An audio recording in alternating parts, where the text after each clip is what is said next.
Doba je zlá. A preto by som chcel, aby sme si všetci, čo sme tu, niečo slúbili.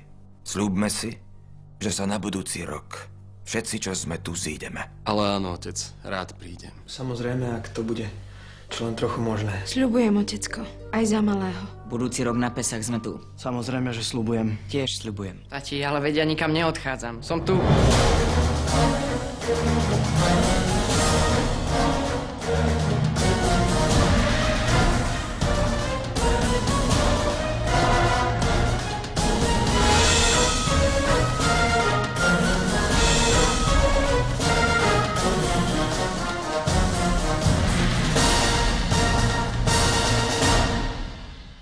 To bude určite veľmi krásne, keď sa tu na budúci rok na Pesach zase všetci zídeme.